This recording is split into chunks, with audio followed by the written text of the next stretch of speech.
Hi అండి, నమస్తే. నేను మీ శివకుమారి. అందరూ ఎలా ఉన్నారండి? నేను చాలా బాగున్నాను. ఈరోజు వీడియోలో చాలా సింపుల్గా టేస్టీగా రెడీ చేసుకుందామండి పిజ్జాని. ఇంట్లో ఉన్న వాటితోనే చక్కగా రెడీ చేసుకోవచ్చండి. ఎలాంటి ఎసెన్స్ ఏమీ లేకుండా మనకి మెయిన్ కూరగాయలు ఉంటే సరిపోతుందండి. గోధుమ పిండితో చేసుకుందామండి హెల్దీగా. వెజిటేబుల్స్ అవన్నీ వేసుకొని చక్కగా టేస్టీగా చేసుకుందాము.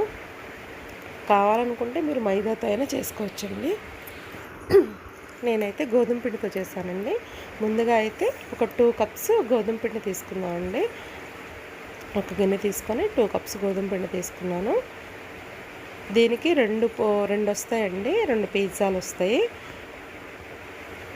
రుచికి సరిపడినంత కొంచెం టేస్ట్ అది బ్యాలెన్స్ చేయడానికి చిటికెడు సాల్ట్ వేయండి. ఒక స్పూన్ పంచదార,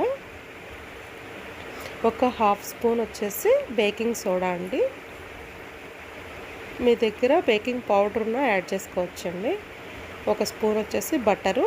ఇది మొత్తం మనకి సాల్ట్, పంచదార, బటరు ఇవన్నీ మొత్తం పిండికి పట్టేలాగా ఉండలు లేకుండా చక్కగా కలిపేసుకోండి. మొత్తం కలుపుకున్న తర్వాత చూడండి, మొత్తం ఇట్లా పొడిగా కలిపేసుకోండి. కలుపుకున్న తర్వాత ఒక 2 స్పూన్లు పెరిగేసుకోండి.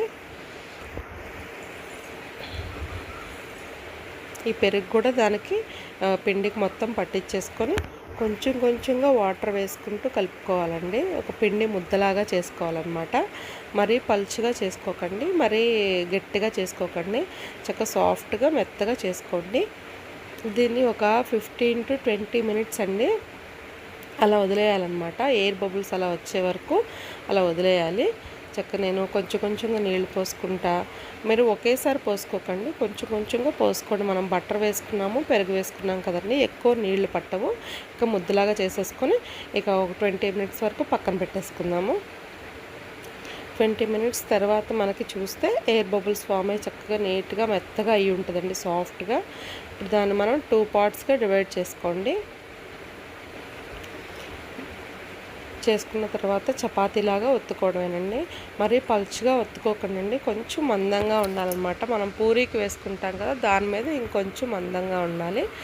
సపోజ్ 2 చపాతీలు కలిపి చేసుకుంటే ఎలా అంత మందంగా ఉంటుందో అంత మందంగా ఉండాలండి. కొంచెం పొడిపిండి చల్లుకొని చపాతీలాగా ఒత్తుకోండి. చూడండి, మనకి ఈ థిక్నెస్ రావాలి.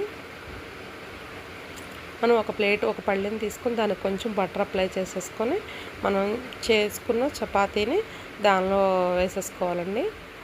మొత్తం చుట్టూ ఎడ్జెస్ అన్నీ కవర్ అయ్యేలాగా చపాతీని సర్వ్ చేసుకోండి.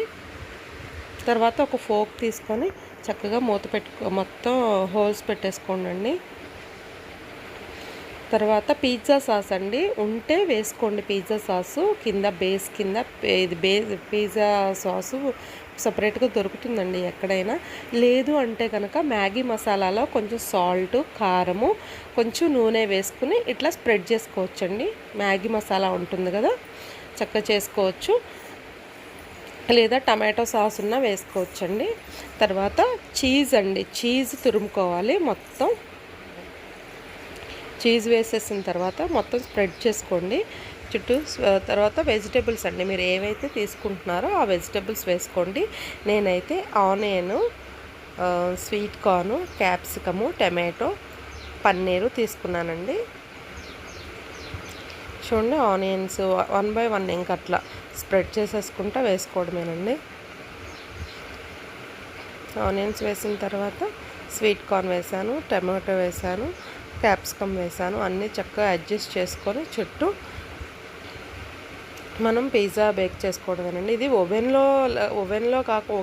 ఉంటే ఓవెన్లో బేక్ చేసుకోండి.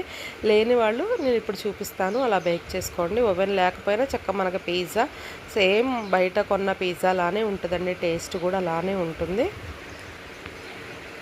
దీనిపైన చిల్లీ ఫ్లేక్స్ అండి, మనం ఒక 2 ఎండుమిరపకాయలను చక్కగా కాల్చుకొని స్టవ్ మీద ఒక చిటికెడు సాల్ట్ వేసి బాగా క్రష్ చేసుకొని చక్కగా అవి చిల్లీ ఫ్లేక్స్ పైన వేసుకోండి. చూడండి, పైన కొంచెం చిల్లీ ఫ్లేక్స్. ఆ పిజ్జా సాస్ ఉంది కదండి, అది కూడా కొంచెం పైన వేసాను నేను. మళ్ళీ పైన అన్నీ వేసిన తర్వాత పైన కూడా మళ్ళీ వేసుకోవాలండి, చీజ్ వేసుకోవాలి పైన. తర్వాత చుట్టూ కొంచెం బటర్ అప్లై చేసుకోండి.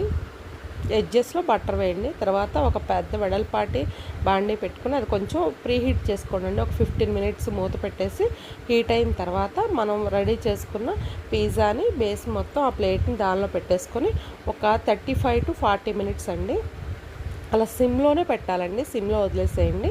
చూడండి మనకి 40 మినిట్స్ తర్వాత పిజ్జా అయితే రెడీ అయిపోయిందండి. చాలా టేస్టీగా, అసలు బయట కొన్న దానికన్నా ఇంకా టేస్టీగా ఉందండి. చాలా అంటే చాలా బాగా కుదిరింది. మీరు కూడా ఈ వీడియో నచ్చితే కంపల్సరీ ట్రై చేయండి. లైక్ చేయండి, షేర్ చేయండి, కామెంట్ చేయండి. Thank you for watching.